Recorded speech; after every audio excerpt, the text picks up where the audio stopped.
for Ohio and the country. Ladies and gentlemen, the next president of the United States, Mitt Romney.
You'd say that. I guess Joe Biden was here the other day and said it was sure great to be here in Iowa.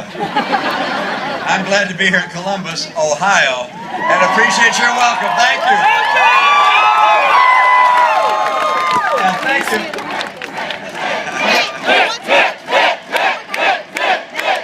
Now look at that sign over there. You see that sign? That's quite some sign. And that's the job we got to do. We got to make sure we win here in Ohio, and when we do, we're going to take back the White House.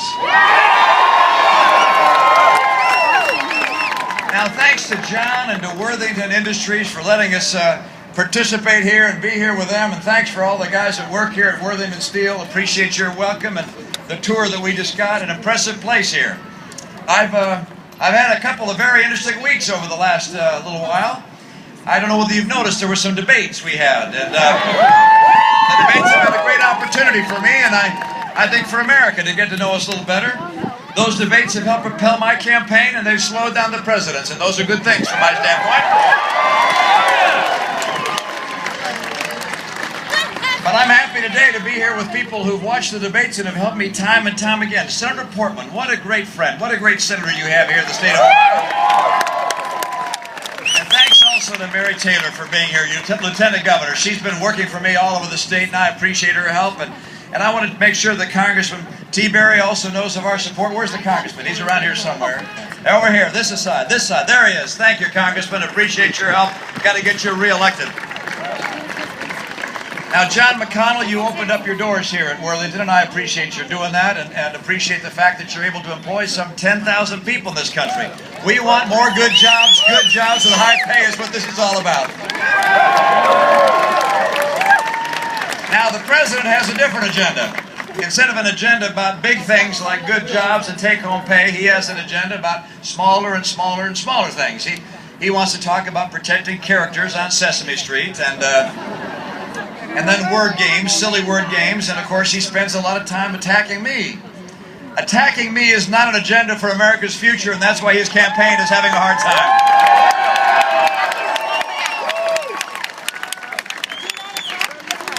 He really, in all these debates, now 4 debates, including the vice presidential debate, they have not been able to define an agenda to get this economy going, to defend an agenda.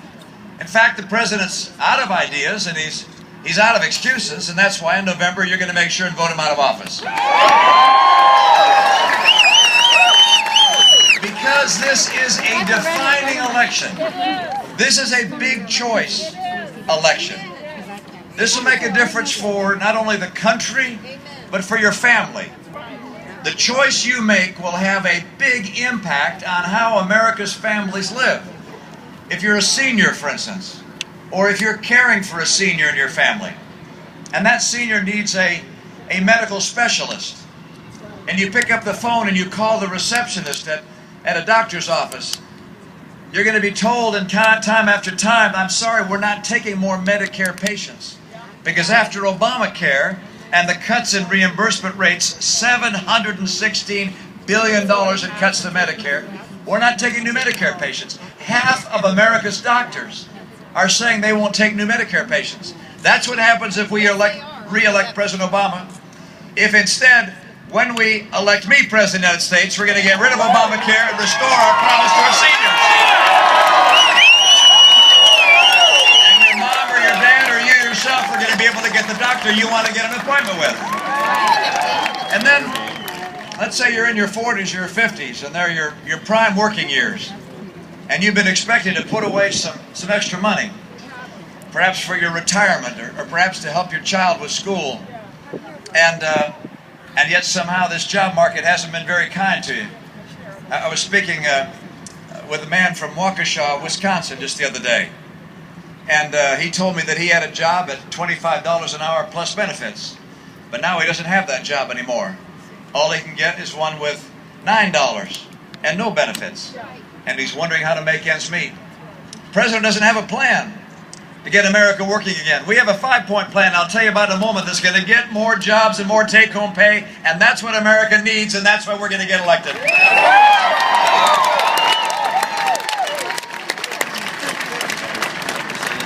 You might have a college senior or a high school senior graduating this year, and if they're coming out of, I got a few of them here. They're coming out of college, why, I got some good news and some bad news. The bad news, all that education is over. Excuse me, that's the good news, all right? And the bad news is you probably got, well, maybe $10,000 or $20,000 or more in student debt. And you're going to be paying interest on that and paying it off over a long period of time. But there's more bad news. And that is, while you've been living your life and going to school, my generation has been spending much more than we've been taking in at the government level. And so you're going to get hit with about $50,000, that's per average man, woman, and child in America, of government debt. And that means every time you get a paycheck with your new job, and you see that deduction for taxes, you're going to know that a lot of that money is going to pay interest on the debt we've accumulated. And the president's plan, just keep on spending more than we take in, $1 trillion more a year. This is putting a burden on you and will crush the American dream if he's reelected. And that's why Paul Ryan and I have a plan to get America on track to cut spending, to cap federal spending, and finally get us on track to a balanced budget.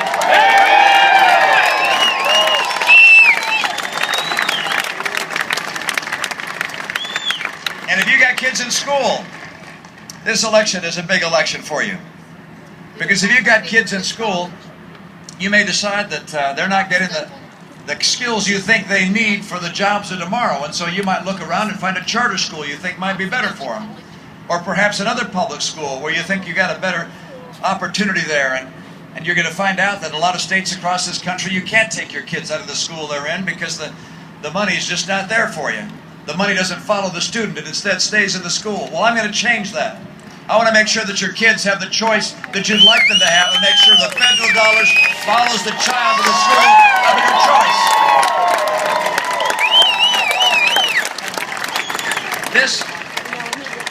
This is an election about big things, because the American people can't afford 4 more years like the last 4 years. That's why we're going to see big change in November. Change that's going to bring a new hope and new opportunity to the American people. Now, I know there's a big difference between the course we're on and the course I take us in. The course we're on takes us to $20 trillion in federal debt. I'm going to get us on a course to a balanced budget. The course we're on cuts Medicare, $716 billion for current retirees. I'll get us on a course that puts that money back and honors the promise to our retirees. The current course that we're on is going to see higher and higher gasoline and energy prices, because the president has said, when he was a candidate 4 years ago, that under his policies, the cost of energy would skyrocket. Under my policies, we're going to get America and North American energy independence and get the cost of energy down.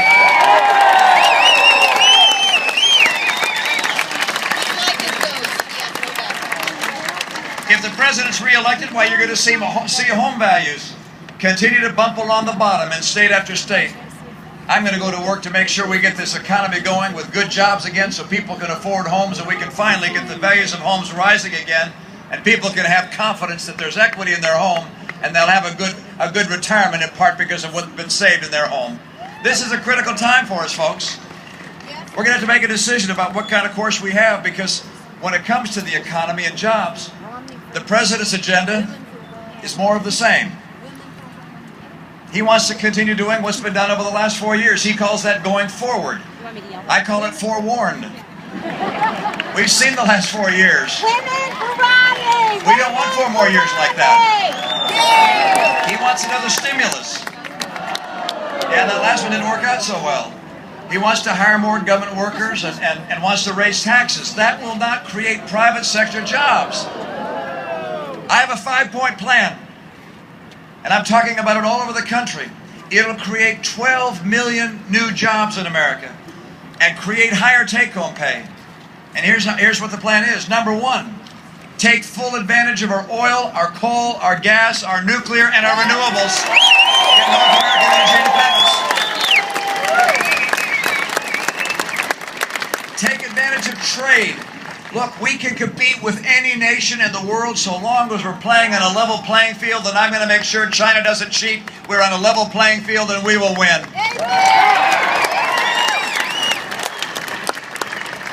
We're going to make sure our workers have the skills they need to succeed. You know, there are 47 different federal workforce training programs. They report to 8 different agencies. And can you imagine all the overhead and waste associated with that? I want to take those dollars, give Ohio its fair share, and let Ohio create the training programs for its own people in the way they think is best.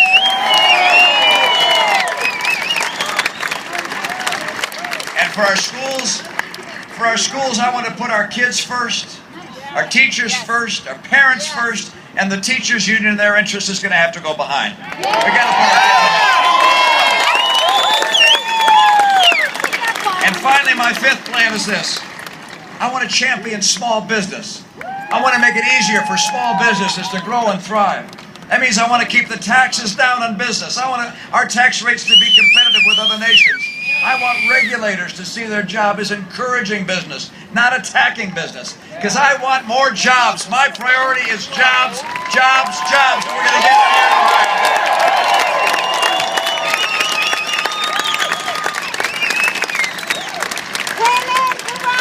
You see, the president's campaign is slipping. The president's campaign is slipping because he can't find an agenda. He's been looking for it. There are only 12 days left. He hasn't had a chance to defend it or to describe it to the American people in our debates. And so the American people now have to recognize that given the big challenges we have and the big election we have, it's time for a big change. And Paul Ryan and I represent a big change for America. We're going to finally tackle the problems politicians have spoken about for years but haven't been willing to deal with. We're going to finally get America strong again with an economy to compete with anyone in the world. We're going to help America get good jobs and rising take-home pay. It's a time of big challenges and big opportunity, and we'll match that.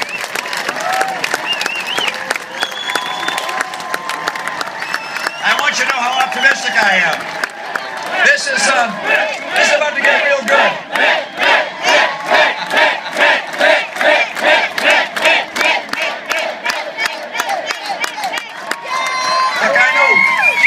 Tired of being tired in America. Yes, These have been 4 pretty tough years. Even for those that have jobs right now, it's been tough because the median income in America has dropped by $4,300 over the last 4 years. $4,300, even as gasoline prices have gone up by about $2,000 per family, and health insurance costs are up by $2,500 a family, and then you got the cost of food. I mean, this has been a tough time for middle-income families, even those that have a job. And 23 million American families are out looking for a job and for good work. This has been a tough time for the American people, but I'm optimistic. It's about to get a lot better. On November 7th, it's going to start getting better. This is the news. We voted for big change.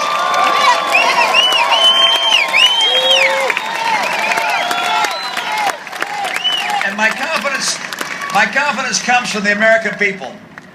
It comes from the great qualities of the human spirit I've seen in our fellow citizens. over my lifetime, I've had the chance to observe my fellow Americans. I come away impressed time and time again. I want to illustrate that with just a brief story about an experience I had a number of years ago when I was a Boy Scout leader. I was, any Boy Scouters here? Yeah, there we go. All right, good. I was at a court of honor, and this is where we award the Boy Scouts with their Eagle Scout Award, or where other Scouts are able to get their various awards. And along Formica table in front, I was seated at the end of the table next to an American flag. And the person who was speaking at the podium was the Scoutmaster from Monument, Colorado. And he said his Boy Scout troop wanted to have a special flag, so they bought one with gold tassels around the outside and sent it to the Capitol. It was flown above the Capitol Dome, and then they contacted NASA and asked them if they'd take the flag on the space shuttle. And space is at a premium in space, but NASA agreed. They said, okay, we'll take your flag. And he said the boys could not have been more proud to have looked from their homerooms at school on the TV set to see the launch of the space shuttle go up in the air. And then the space shuttle Challenger exploded before their eyes. And he said he called NASA and asked them if they'd found any remnant of their flag. They said no. He called and called, week after week for months. Still nothing. And then finally one day he said he was reading an article about the debris from the Challenger disaster. And they mentioned something about a flag. So he called and they said, in fact, we have a presentation to make to your Boy Scout troop. So NASA came with the Scouts and they presented the boys with this plastic container, which the boys then opened. And he said inside was our flag in perfect condition. Wow. Very cool. And then he said, and that's it on the flagpole next to Mr. Romney. And I looked at the flag and reached over and grabbed it and pulled it out.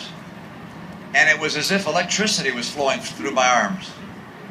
Because I thought about the heroes, those in our space program who'd risked life for us, for learning, for knowledge, for pioneering. It's part of the American spirit to live for something bigger than ourselves.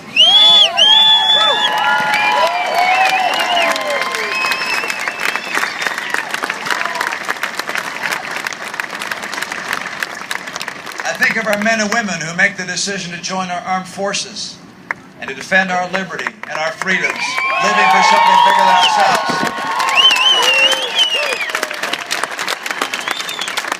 With those who are veterans or members of our armed forces, please raise your hand and be recognized. Thank you.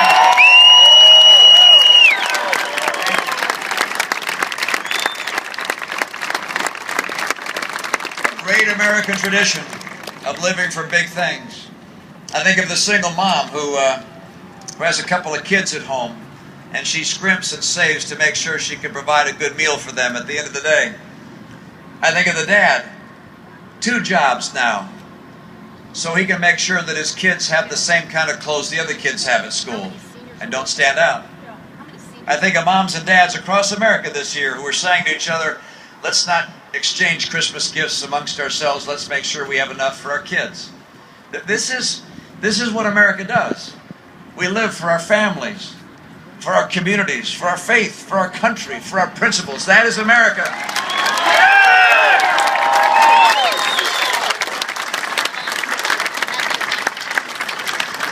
Right now we face big challenges and big opportunities. We have a big election. It is time for a big change, to draw on the quality of the American heart, to come together for Republicans and Democrats to finally reach across the partisan divide and reach a place where we come together for the American people. I know how to do that. I've lived that experience in my state. I'm going to work with all my energy and passion to bring back that spirit in Washington and across the country so we can deal with the challenges and grab the opportunities. It's a critical time for America. I want to get America working again.